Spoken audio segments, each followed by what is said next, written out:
Excellent. So, oh, looks like you're getting a picture taken. So you've already kind of experienced the benefits that you have for your customers, the different types of jewelry you've been able to make with CAD. Do you do any restorations at all, or any type of period pieces? Not yet. Not yet, but you will. Has anybody had a customer who dropped a ring into a garbage disposal? Right? Many times. Why is that? I don't know, but it happens. So, and I'll actually use this ring up on the board behind us. That was one that went into a garbage disposal, and the only thing left was really one of those plates in the front that had that detail. The rest of the ring, my excellent shop kind of formed it back so that I was able to get enough dimensions off of it and recreate it using CAD. I'm going to pull up the model so you can see what that looks like in CAD. This is not it. Come close, listen.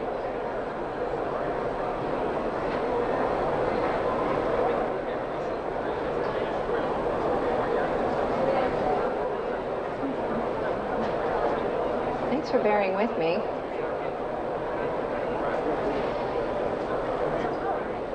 Here it is. So you can see on the screen, we made it nice and big. One important aspect of vintage jewelry is that it has a light, airy feeling, and it's not clunky, and it doesn't have that heavy feeling of a lot of the designs that we see today. And that's the charm of vintage pieces. So you can, I'm just going to go inside so you can see. Each one of those little squares that you're seeing in the back is 1 millimeter. The heavier square is 5 millimeters. So this will give you a sense of size. And I think Laura is actually passing the ring around right now so you can see what that looks like. That's the finished piece. I even put in the mill grain details, but a lot of those sometimes we'll just let our shop do and have that kind of feeling of the hand tooling, and it really brings it home. Now this one isn't done, I don't have the beads and the sides, but I really just wanted you to see how delicate the plates were in here. Hagop, you can probably tell us a little bit about how you finished this off. Imagine trying to pierce this with a saw blade. It would be like impossible, right? You're a jeweler, you've been a jeweler for a long time. To try to pierce that out. I mean, look at, nothing is impossible, right? We're human beings, we can put our minds to doing anything. It's a little harder. It's just a lot harder, yeah. When we were done with this crown, it was pristine. It was as pristine as you see it, but when you print it, sometimes you get a little bit of excess residue here and there. And I actually went under a microscope with a broken saw blade and just kind of cleaned all those areas up. But one of the main reasons why I did it is because I wanted to get some saw blade effects on the interior of those filigree areas in order for the end results to look like it was handmade and shop like it was 100 or so years ago. So maybe you can explain that. Now this ring was originally back in 1920, it was probably a die cast ring, right? Die struck, absolutely. Die struck. Yeah. And today it was cast as one piece. So really the only difference you could see was from the inside. With a die struck ring, this would all be smooth. And with our ring, you actually see some casting grains. We could have gone in and cleaned it, I suppose. But the whole idea is that you're starting with sort of a block, and then you're using your jewelers to make it look as if it was made a long time ago. Who would know that that ring is made today? So I have another example, actually, if you guys even want to one at a time come up to the case and take a look at it. It's a sterling silver lapis piece. That was a shoe buckle or a lapel pin, who knows? My customers don't wear shoe buckles any longer. I don't know, it's just not in vogue, but they do like earrings. So what we decided to do was to take the same elements that we have on there and create a dangle style earring. So I actually took a photograph of the buckle element You can see that on my Instagram page. And I imported that into my software and was able to take some of those little elements and recreate them to create a top piece. So I still have my 3 little beads, which is my signature design, and then I've recreated the leaves and the vines. This is all a work in progress, so it's not quite finished yet. I hope the customer doesn't see any of this, but the stone is going to be a lapis, and we're going to have some vintage chain that's connecting the 2 pieces together. So I have the wax on there, and you can see the detail that the wax created, and then I oxidized it and did some hand rubbing to it, and everything that a vintage piece would want. So when you have the 2 pieces together, there's really, you can't tell that the original designer didn't make the top piece. Every little detail is accounted for, even down to the patina. So another example I have here is this clasp. And I'm bringing this up because when we were just discussing having some hand details in it, this is one that I actually allowed my jewelers in the shop to go with. So I'm giving them sort of a blank slate and having them finish it off. And I'm going to show you the project first. Give me a minute. There we go. So it was an antique watch barb from Cartier's, and you can see it has some pearls up there, all platinum, beautiful Art Deco design. She wanted to wear this as a necklace, and there was no way we were going to call Cartier's and have them create a clasp for us. So here we have the clasp, and I've taken all the details from the elements and I've recreated them on top. Now, when this was complete, there was really no difference. I mean, a jeweler would never question whether this was done now or whether it was done by Cartier. It was impeccable. We actually use vintage diamonds in areas that were pave set. We hand cut the base frame in order to allow the clasp to enter and exit. We actually, as well as handmade the clasp itself, the plunger clasp mechanism, so that when it was complete, it looked like it was done in a period rather than something that was added on 100 years later. Yeah, so. And the reason why Alex provided the shop with just flat surfaces was to allow us to do the hand tooling and the bright cutting and again, to make it look like it was done in that period. So you see, it just looks like a box where this allows my jeweler to cut in where he's going to cut in, and he actually handmade the plunger to go inside. So plunger, if everybody's ever looked at a vintage plunger or clasp, there's saw blade marks all over it. It's just a part. They don't see it as really a part of the design. So it was important for me to have the plunger portion handmade. I'm a sole believer that you still need a good jeweler in your shop or that you're working with, because something as delicate as preserving vintage pieces or adding elements to it is pretty important, and you want to be as spot on as possible. So let's go on to the next one. This one here, I actually have this in the showcase. This is a ring that was pretty popular back in 1940s, and maybe some of you remember this design. I believe it was Blossom. No longer available. Company is no longer creating these, but as vintage jewelry is very popular today, we've recreated it. Now the one that Laura's passing around right now has a little yellow diamond and a little white diamond in with the flowers, kind of a sweet detail to it that I don't think they did originally, but both of these are actually on my blog if you want to see the details to it. That's Alexandria.com. No, stop. So.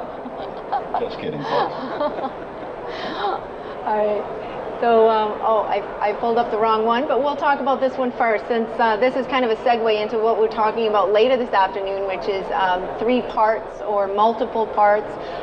So this is another example of some vintage stylings of a ring I created, and you can see some sloppy lines around here. I'll just get rid of them. Where I've really only given my jewelers guidelines. There's only airlines and guidelines to where I want them to complete. And if you see in the case, and Laura, you don't have to pull them all out, but whenever you want to look at them, there's hand engraving on the shanks, there's the actual mill grain, and the actual pave setting. On here, I really only included the holes, so my jewelers can pave set where they need to. And we'll talk about this a little bit on the next example, but this ring was an 18 karat piece on the top, and the bottom was in platinum with a yellow diamond. So that's just that example. All right, so this is the one I wanted to pull up initially, and this kind of nods to vintage stylings and how to kind of keep that real fine details. If you see on here, again, I've just only given my jewelers guidelines. This was all hand engraved, all up the sides. I did include very thin filigree on the sides, but you'll see these pieces here are separate. A lot of times with vintage pieces, they had these airlines, and that was sort of their play on negative and positive space, and it always kind of elevated the design. So the way for us to keep those nice clean lines is to just blow them out separate. So we have the piece over here, and you see I have like a little box around it with some tabs. That's grown like that, and then it's actually cast like that. We finish it, polish it, set the stone, keeping it in that frame, and right before we set it into its final resting place, we snip it off, and it clicks in with these little tabs. So you don't have any bending, twisting. There really isn't any question of where that piece goes, but this also gives you that hand frame, or it's something to actually hold on to. And you can create that in CAD in any piece. This is just an example of how it works brilliant with vintage pieces. We'll do this a lot with multiple parts that are involved in making a piece of jewelry. We create a frame for it so that we can actually hold it by that frame and not necessarily handle the actual component that's going to be going into the actual design. So Alex makes it very easy for us to be able to do these things in the shop as a designer, and as a creative designer, I should say. Well, I think creativity is also thinking about how to keep your design the way that you intended. And here's another example of that in the purple, and I'll just turn off the green, and I'll turn off this. Well, I can leave that one there. So this kind of bar on the bottom, it's kind of like a smiley shape. That's also used as my sprue to add onto. But I also have these little support bars in here as well. Now, if you looked at this in metal, and you're going to be setting some stones in here and doing some hand engraving, really the only support bar you have is right here while it's loose. And that's going to bend, it's going to twist, it'll probably break off. So I have these little bars on either side that click right up underneath. You can see that on the other side as a support bar. And that's going to allow you to do everything that you need to do. This one here is going to make sure that it doesn't bend and twist, and it stays in the shape that I want it to be, because by the time you put all of these parts together, it's pretty important that these stay together. And you can see this is actually a ring that I have in the showcase, and I'm not sure if Laura's walking around with that one, but again, we've recreated that really thin airline in there, and then I've had my jewelers add my signature 3 dots that goes in there. So they've done that by hand, so it looks, again, like a vintage piece. I've also allowed them to do all the mill grain on there too. So I'm pretty sure you've seen pieces out there that have mill grain. There's the larger beads that you'll see like in advertisements, and then you see actual mill grain. I'm old school. I love old mill grain, but a lot of my customers will ask for the deeper, larger beads and yeah, more pronounced beads. And so I'll also do that in CAD. But again, CAD will offer, within the program, you can, I think they have a mill grain builder. Again, I'm old school. I put it one bead at a time. Sometimes it just doesn't come out the way you want it, so you want to have them control over everything, and CAD allows you to do that. You have control over everything. The examples I'm showing you is actually the CAD designer having control over all of the manufacturing right to the very end. And I think with vintage jewelry, it's critical. You've got to be able to design for what's going to be happening.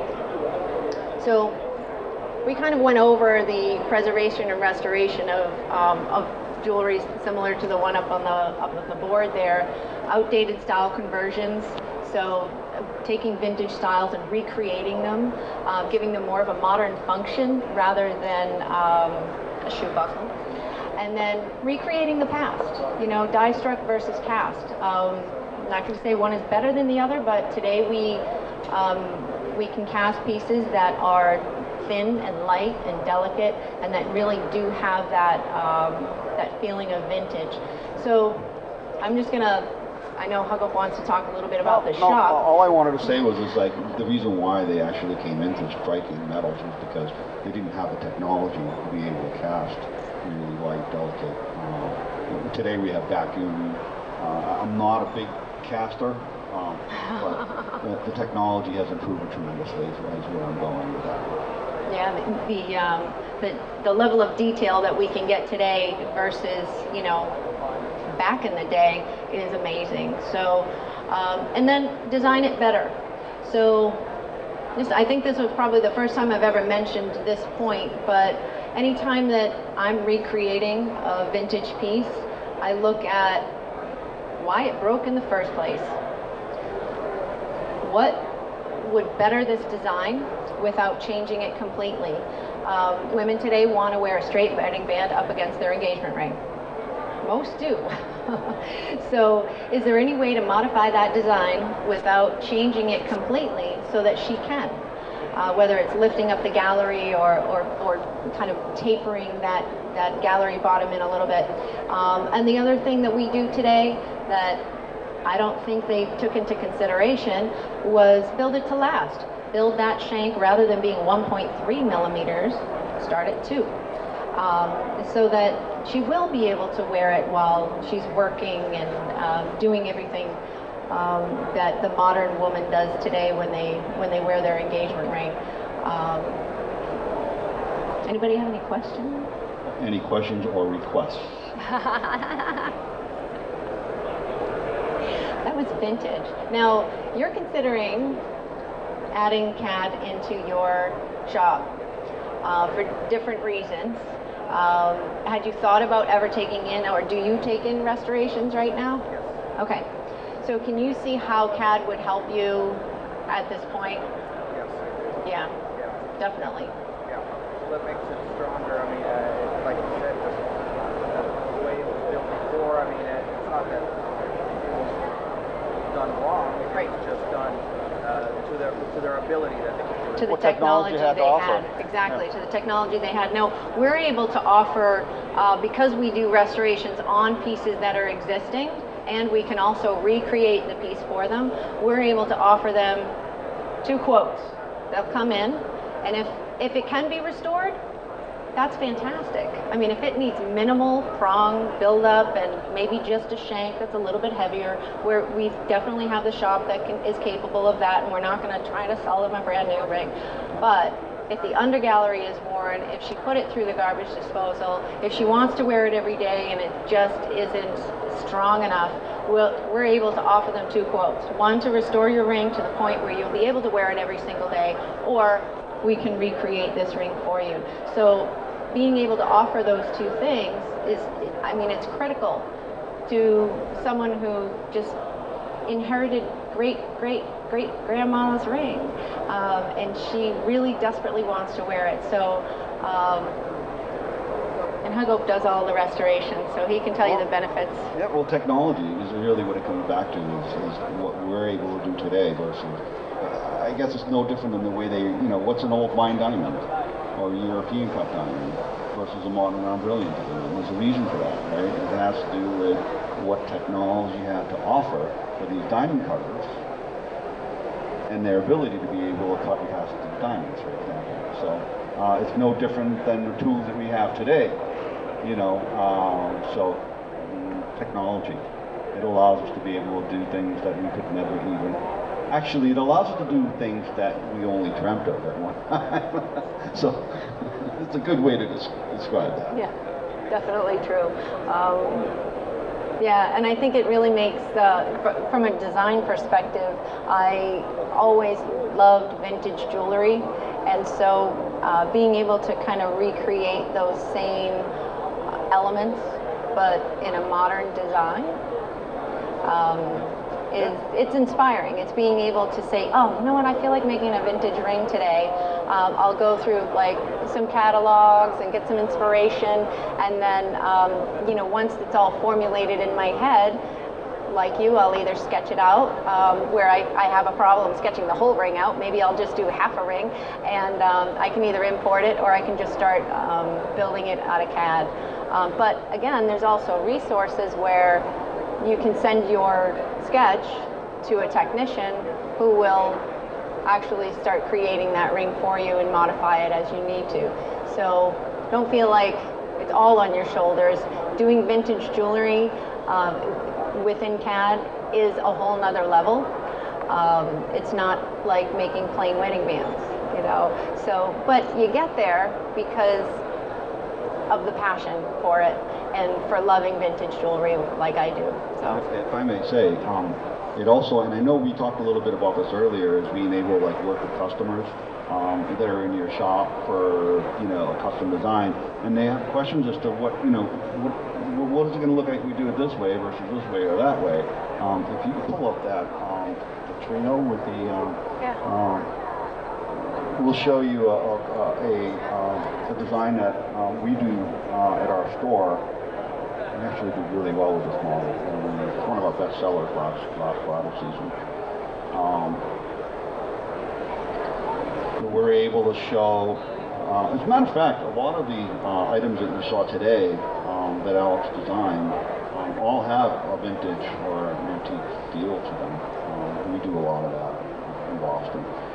People of Bostonians are very conservative clients, so they're not. But anyway, these three rings here are the exact same ring. And the difference is the center crown.